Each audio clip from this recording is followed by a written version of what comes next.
हरे कृष्णा, राधे राधे। आप सभी को चैत्र मास के कृष्ण पक्ष में पड़ने वाली पाप मोचनी एकादशी व्रत की हार्दिक शुभकामनाएं।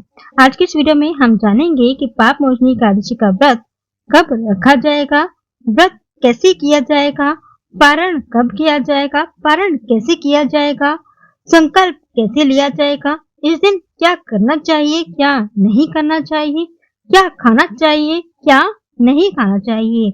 ये सब जानकारी आज इस वीडियो में आपको मिलेगी, तो वीडियो को अंत तक जरूर देखें। आइए वीडियो को शुरू करते हैं। चैत्र मास की कृष्ण पक्ष की एकादशी को पाप मोचनी एकादशी के नाम से जाना जाता है। जैसे कि इसके नाम से ही प्रतीत होता है, पाप मोचनी यानी कि पापों को हरने वाली। इस एकादशी का व्रत करने से हमारे द्वारा जाने अनजाने हुए सभी पापों का नाश हो जाता है। भगवान विष्णु जी को एकादशी व्रत अत्यंत प्रिय है, इसलिए भगवान विष्णु जी को प्रसन्न करने के लिए भी यह व्रत अवश्य ही रखना चाहिए। तो अब आइए जान लेते हैं कि पाप मोचनी एकादशी का व्रत कब रखा जाएगा। तो देखिए, साल 2026 में पाप मोचनी एकादशी का व्रत 15 मार्च दिन रविवार को रखा जाएगा और पारण 16 मार्च दिन सोमवार को सुबह 6:30 बजे से लेकर 8:54 तक किया जाएगा, द्वादशी तिथि समाप्त होने से पहले पहले। क्योंकि एकादशी का व्रत का पारण द्वादशी तिथि में ही किया जाता है और द्वादशी तिथि समाप्त होने का समय रहेगा सुबह को 9:40 पर। तो 9:40 से पहले पहले ही आपको व्रत का पारण कर लेना है। अब आइए जान लेते हैं पाप मोचनी एकादशी की पूजा विधि।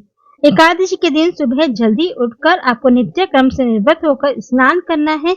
यदि गंगा स्नान संभव हो तो बहुत शुभ माना जाता है, या आपके आसपास कोई नदी बहती हो तो वहां जाकर आप स्नान कर सकते हैं। यदि कुछ भी संभव नहीं है तो आप नहाने के पानी में गंगा जल की कुछ बूंदें मिलाकर भी गंगा स्नान कर सकते हैं। नहाने के बाद यदि संभव हो तो पीले रंग के कपड़े पहनना बहुत शुभ माना जाता है। यह पूजा आप अपने घर के मंदिर में कर सकते हैं, या आसपास कोई मंदिर हो तो वहां जाकर कर सकते हैं, या अलग से चौकी लगाकर भी आप पूजा कर सकते हैं। अगर आप अलग से चौकी लगाकर पूजा कर रहे हैं तो पूजा वाली जगह को अच्छी तरह से साफ कर ले, गंगा जल की छींटे देकर शुद्ध कर ले। चौकी पर लाल या पीले रंग का कपड़ा बिछाकर लक्ष्मी नारायण भगवान जी की आपके पास जो भी फोटो, प्रतिमा, मूर्ति है उनको स्थापित करें। स्थापित करने के लिए आपको भगवान जी को आसन देना जरूरी होता है। तो इस दिन चावल का प्रयोग नहीं होता है, तो आप जो तेल या पुष्प का आसन देकर सभी भगवान को विराजित करेंगे। और बिना गणपति जी की कोई भी पूजा हमारी पूर्ण नहीं होती है, तो सर्वप्रथम पूजनीय देवता श्री गणेश जी उन्हें जरूर विराजमान करेंगे। और अगर आप व्रत कर रहे हैं तो बहुत अच्छा है, व्रत नहीं कर रहे हैं तो भी आपको पूजा अवश्य करनी चाहिए। कुछ नियमों का पालन जरूर करना चाहिए, जैसे कि चावलों का सेवन आपको बिल्कुल नहीं करना है। चावल खाना मांस खाने के समान माना जाता है, और चावल से आपको भगवान जी की पूजा भी नहीं करनी चाहिए। सबसे पहले हम व्रत का संकल्प लेंगे। संकल्प लेने के बिना कोई भी व्रत पूर्ण नहीं माना जाता है, यह भी व्रत का एक नियम है। तो संकल्प लेने के लिए आप हाथ में थोड़ा सा जल, जो तेल या पुष्प लेकर व्रत का संकल्प लेंगे। आप भगवान से प्रार्थना करेंगे कि आप किस तरह का व्रत रख रहे हैं, निर्जल, फलाहार या जलाहार, किस तरह का व्रत रख रहे हैं। यह आप भगवान को बताएंगे कि आप किस तरह का व्रत रख रहे हैं और आपके व्रत को पूर्ण करने की शक्ति प्रदान करें। और अगर आप व्रत नहीं रख रहे हैं तो भी आप किसी एक चीज को छोड़ने का संकल्प ले सकते हैं, जैसे कि इस दिन आप चावल नहीं खाएंगे या नॉनवेज नहीं खाएंगे। अगर आप व्रत का संकल्प लेकर व्रत रखते हैं तो आपको व्रत का दुगना फल मिलता है। इसके बाद आप पूजा करेंगे। तो पूजा करने के लिए देखिए, अगर आपके घर में पूजित सेवित लड्डू गोपाल जी हैं, शालिग्राम जी हैं, या विष्णु नारायण जी की धातु की प्रतिमा है, तो आप उन्हें सर्वप्रथम पंचामृत या कच्चे दूध से स्नान कराएंगे। अगर आपके पास दक्षिणावर्ती शंख है या साधारण शंख है तो शंख में दूध, जल या पंचामृत भर के फिर आप अभिषेक कराएंगे।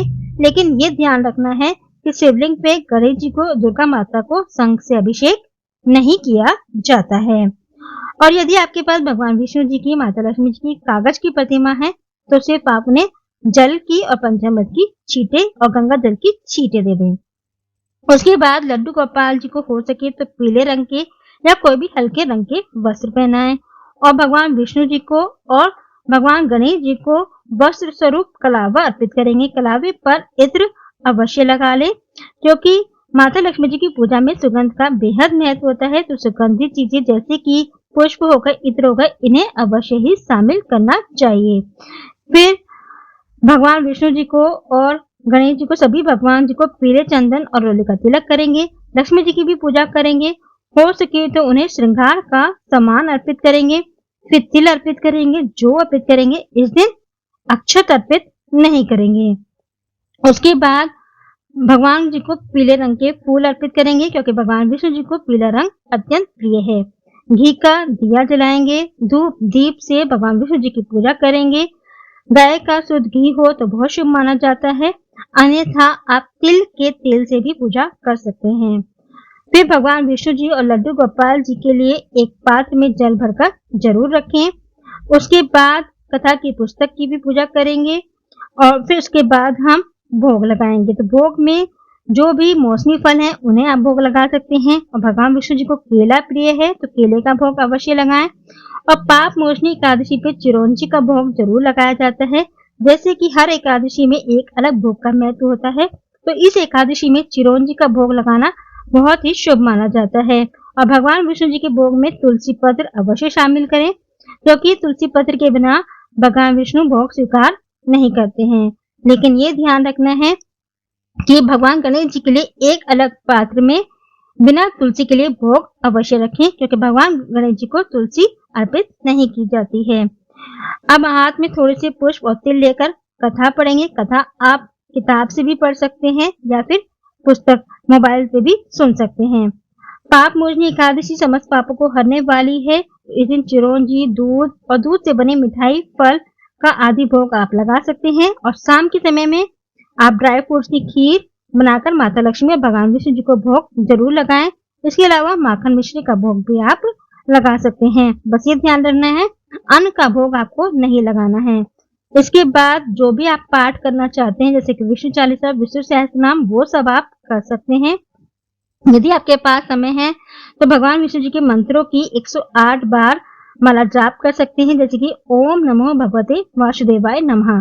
समय नहीं है तो एक बार भी बोल सकते हैं, और काम करते करते भी आप नाम जाप कर सकते हैं। इसके बाद प्रेम पूर्वक भगवान जी की आरती करेंगे। सर्वप्रथम गणेश जी की आरती करेंगे, फिर विष्णु भगवान जी की आरती करेंगे। इस तरह से आप चाहें तो एक छोटा सा हवन या अंगारी भी कर सकते हैं, और उसकी ध्वनि आप पूरे घर में दिखाएं। इससे घर में सकारात्मक ऊर्जा का प्रभाव होता है। फिर उसके बाद जो आरती है उसको 3 बार जल से फेर कर आचमन करा दें, और सबसे पहले भगवान जी को आरती दिखाएं। उसके बाद सभी लोग मिलकर आरती लें।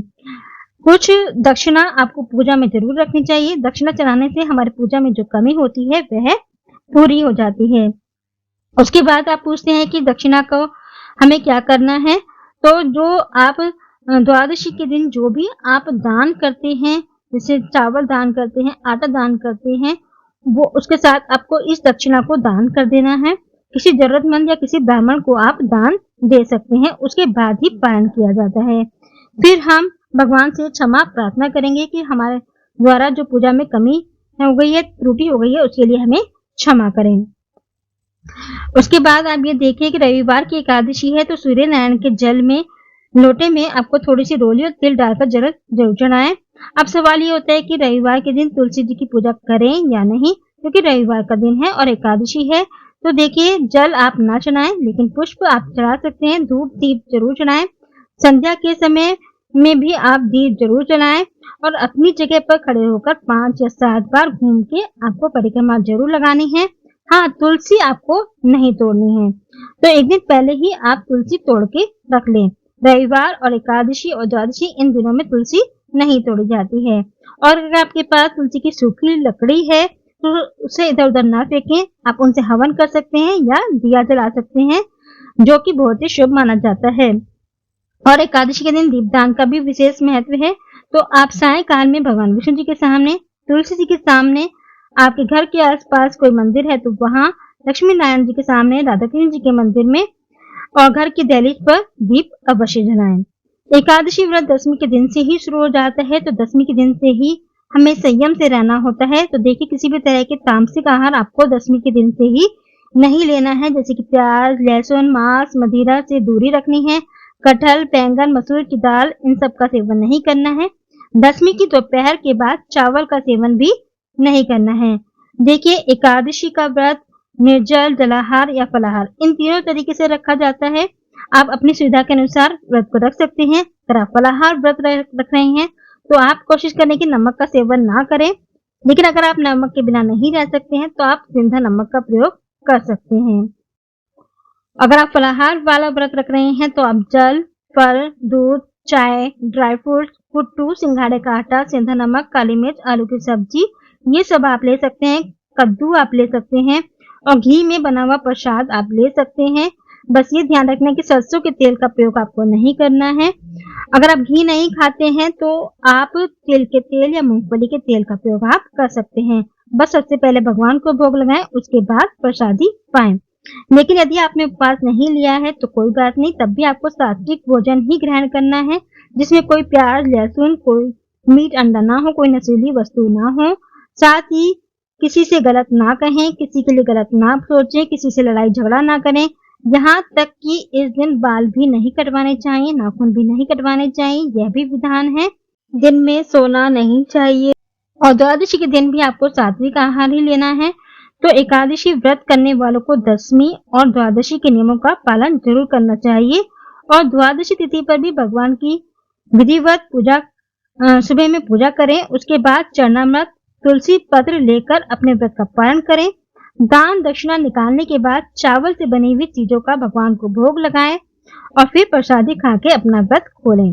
तो देखिए, जो भी बच्चे, बुजुर्ग या फिर गर्भवती महिलाएं हैं वे फलाहार करके ही इस व्रत को पूर्ण करें, वो निर्जल व्रत ना रखें।